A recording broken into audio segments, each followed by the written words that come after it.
The Minnesota Timberwolves shock the Oklahoma City Thunder as the Thunder fall to 25-3, still the number one seed, ahead by like 3 or 4 games. But to be honest with you, the game could have been better. It was a bad game from Thunder all around. Timberwolves didn't even play that good as well, but the Thunder were always the worst side throughout this game. And to be honest with you, everybody probably have played bad this game except for 2 players. That's gilgeous-alexander. He was not the best. He was playing bad, but I'm gonna give him a mid performance, and I'm going to say AJ Mitchell was probably the Thunder's best player tonight. He was the only one out there that was actually hooping. The rest of the team, it was really bad. From the big three, Jalen Williams, Chet Holmgren, and gilgeous-alexander, they all played really bad last night. You just can't have that when they're fully healthy. You expect one of them to play bad, and for example, 2 players to play good, or even 2 players playing bad and 1 player playing good, which most of the cases is gilgeous-alexander, but they all shot poorly. The Thunder just shot poorly this game. To be honest, I've slept on it, so there's no hot takes or anything here, but it's a bit disappointing, you know what I mean, because I think we could have won this game, and the way we lost it is what actually makes me mad. I don't care about the loss because you're still 25-3. That's an amazing record, but I care about how you lost that game and why this game was so bad. Because the players, we lose 112 to 107. Let's see the box score, man. I'm just gonna talk about the box score here first. You got Jalen Williams shooting 6 from 16, so that's just very bad efficiency from Jalen Williams. He only had 17 points, 7 rebounds, and 2 steals with 4 turnovers, which is really bad as well. So yeah, man, Jalen Williams, just really bad game from J-Dub. J-Dub has been struggling so far this season, especially on the offensive end. He's a better defender this season. Maybe you could say a better playmaker, but on the offensive end, he's not been quite to that level that he was last season. But I'm gonna say that I can't judge him because it's like a 6 or 7 game sample. You can't judge based off that. You gotta see a higher sample of play so that you can judge Jalen Williams and if he needs to get better or not. Okay, it's not a full. He's still getting back in rhythm, playing with his right hand that he had surgery on this offseason. So we gotta see more sample from Jalen Williams so we can talk about him. And then you got Chet Holmgren, 4 from 9. A very, very quiet game from Chet Holmgren. I love Chet, but offensively, defensively, he was just not there tonight. He was really bad tonight. And I'm sorry, Rudy Gobert was cooking Chet Holmgren and Isaiah Hartenstein in the paint tonight. The amount of offensive rebounds the Timberwolves got from Naz Reid, Rudy Gobert was actually insane. And I think that's why we lost the game. That was just the most important factor. There was no hustle on defense, especially on the boards. A lot of missed free throws by the Timberwolves tonight, but nobody's getting that rebound. Nobody's going out there to get the rebound. You know what I mean?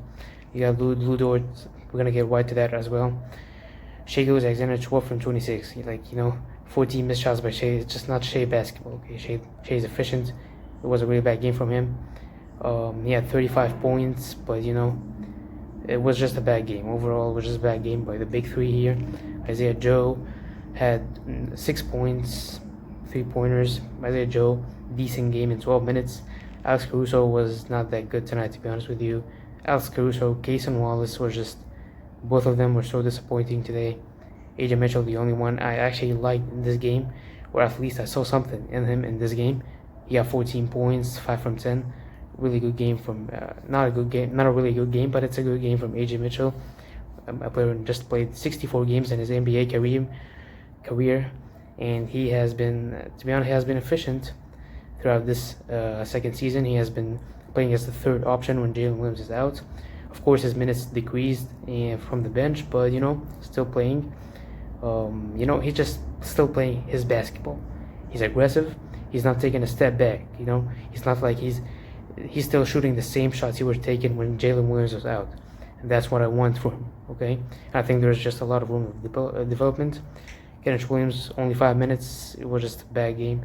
He didn't get to play much, only 5 minutes. Okay, It was a stretch in the second quarter, if I'm not wrong, but he really didn't show something, so Mark pulled him out, and he did not come back in the game. Of course, the Aaron Wiggins missed this game. Jalen Williams, the bigger Jalen Williams, the center, missed this game. So you maybe this is one of those games where you need Aaron Wiggins to save basketball. You want him to go out there, get you 15, 20 points. Something Aaron Wiggins can do on any given night. Maybe Jalen Williams could be giving you 3 or 4 3-pointers. So yeah, man, it was just really bad. I want to talk about the 3-point shooting, which is it was just one of the things that I'm not really. We made 11 from 39 from the 3-point shooting. You know what's making me mad, because you just 39 3-point attempts yesterday by the Oklahoma City Thunder, and those 39, you could say like 20 of them were wide open.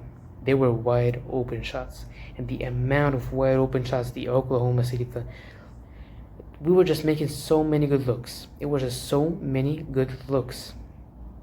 We were playing good basketball. The ball was moving, creating so many open looks, but nobody can knock down practice shots. That's what's making me mad. So yeah, man, that's just the lead. And only 30 free throws for the Oklahoma City Thunder. We're gonna talk about that. The Timberwolves, just Chris Finch getting ejected after 6 minutes into the game. He was so angry, and then everyone saying free throw merchant. Everyone on Twitter, on all social media accounts, are saying that the Thunder, they play unethical hoops. You know what I mean? And then you go to the Timberwolves, they have shot 47 free throws, so almost 50 free throws, and I think that's like one of the biggest free throw attempts by an NBA team in a game. Like one of the biggest attempts in a free throw. They shot 47 free throws in an NBA game.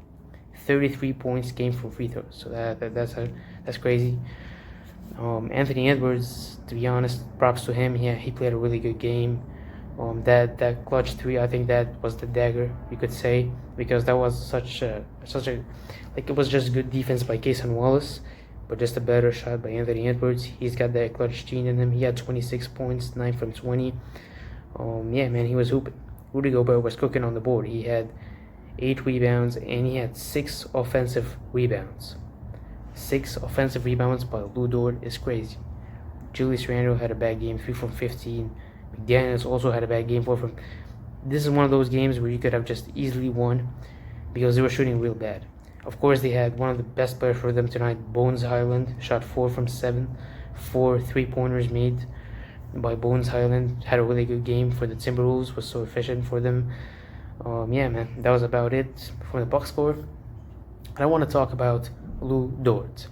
Lou wins Dort. So far, 28 games into the season, it's not looking good. I love Lou, but just, it's not been decent, man. He's shooting 3 from 12 last night. And what's making me mad as well, he shot 10 3-pointers last night, and he made only 3 of them. He was 3 from 10 from 3-point range. The ball's not moving for you from 3. Like, you can't shoot the 3 well tonight, okay? Why are you still shooting? And what's making me also more mad, that it's all wide open 3s. It's all wide open 3s. Like 7 of those 10 3s were wide open, okay? If this is the Lou Dort that I know, we could have easily maybe blow out the Timberwolves. Like, there was 2 3-point attempts at the end of the game. I think there was, like, at the end of the last 2 minutes of the game, there was 2 clutch 3s by Lou Dort that was wide open. If he just knocked one of those down, I think the Thunder closed this game out. And both was created by gilgeous-alexander, who was absolutely brilliant tonight playmaking. He made a lot of wide open shots. So this is making me mad, because just wide open shots, practice shots, he can't knock them down. And let's say, okay, man, you can't knock them down. Okay, that's fine. Why are you still shooting? Why are you still shooting? It's not moving for you. So yeah, man, I think Lou Dort was just probably the biggest factor we lost this game tonight. I'm not going to blame all of it on him, because we were just bad tonight. It was just a really bad game by the Oklahoma City Thunder. But the Lou Dort situation is something to watch out, as his contract ends this summer. So yeah, man, I think after this season, just 1 year on his contract left, so he might get traded in the summer, maybe get traded this season something that I don't think will happen probably. I still believe in Lou, man. Don't get me wrong. Lou's one of my favorite players since 2020, 2019. We signed him. He's got that dog in him, and I know he can still bounce back. But I think last season he was shooting 41% from three. This season he's shooting 29, I think, percent from three. So that's like a 12% down the line. Players who fall don't fall that way. You fall from 41% to 39, 38, 36%, but you just don't fall that bad. Especially on shots you usually makes. Shots that I know you're gonna knock them down. You know what I mean? So yeah, man. Probably the lessons learned. I think the lessons learned after this game. I think this is something that I kept saying last season as well. I think this OKC team is elite, but the 3-point shooting keeps hurting this team. Like the 3-point shooting keeps making us struggle. I just don't know, man. The 3-point shooting, I just feels like every team in the NBA when they play against us, they make more threes per game than us. You know, they make more threes in that game than us. Every team in the NBA. You could even say the Brooklyn Nets, Washington Wizards, they keep making more threes than us. This is something that needs to be addressed. And I don't know, man. I love Sam Presti, but I don't think... I love Presti and I know him. Most probable case, he's not going to make a move for anyone in this trade deadline. He's just going to run it back, you know. And if something happens in the playoffs, he can't make a move. But, you know, I don't think the Thunder make a move this trade deadline. But we'll see. We'll find out what happens, you know. Anyways, guys, this was Lee, and hopefully we'll see you in the pre-game preview for the Memphis Grizzlies game on Monday. So see y'all then, and peace out.